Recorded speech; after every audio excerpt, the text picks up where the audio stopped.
मुलं शाळेतून आली की आई मागे लागतात काहीतरी खायला दे म्हणून. तर म्हणून म्हटलं चला आपण भेळ बनवूयात. भेळ हा असा पदार्थ आहे की जो लहानापासून मोठ्यांपर्यंत सगळ्यांनाच आवडतो. यासाठी मी एका मोठ्या भांड्यात फरसाण घेतलं आणि त्यामध्ये मुरमुरे टाकले. फरसाणपेक्षा डबल असे मुरमुरे टाकले. हे सर्व मिक्स करून घेतलं. त्यानंतर एक मोठा टोमॅटो कापून घेतला. नंतर एक मोठा कांदा कापून घेतला आणि कोथिंबीर स्वच्छ धुवून बारीक कापून घेतली. आता आपण भेळीमध्ये टोमॅटो, कांदा सर्व टाकायचं आणि छान मिक्स करून घ्यायचं. मिक्स करून झालं की आता टाकायची कोथिंबीर. कोथिंबीर टाकल्यानंतर परत एकदा मिक्स करून घ्यायचं. कोथिंबीर भरपूर प्रमाणात टाकायची. ताजी ताजी कोथिंबीर मुलांच्या शरीरासाठी पण चांगली असते.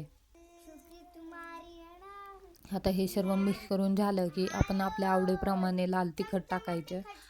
लाल तिखट, मीठ हे टाकून परत एकदम मिक्स करून घ्यायचं. मिक्स करून झालं की एक थोडंसं सैंधव मीठ टाकायचं, ज्याने भेळीला चव पण छान येते.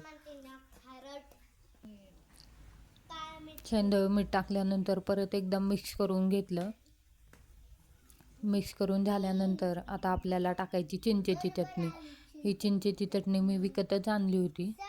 ही तुमच्या आवडीप्रमाणे तुम्ही टाकू शकता. आंबट गोड अशी चटणी भेळीला पण चव येते. चटणी टाकून झाली की परत एकदम मिक्स करून घेतलं. मस्त सर्व साहित्य एकजीव होईपर्यंत छान मिक्स करून घ्यायचं.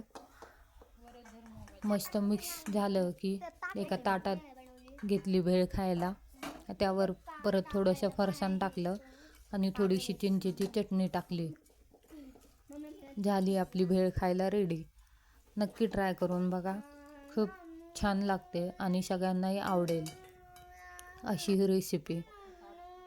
व्हिडिओ आवडला असल्यास लाईक करा, शेअर करा आणि आपल्या चॅनलला सबस्क्राईब करायला मात्र विसरू नका.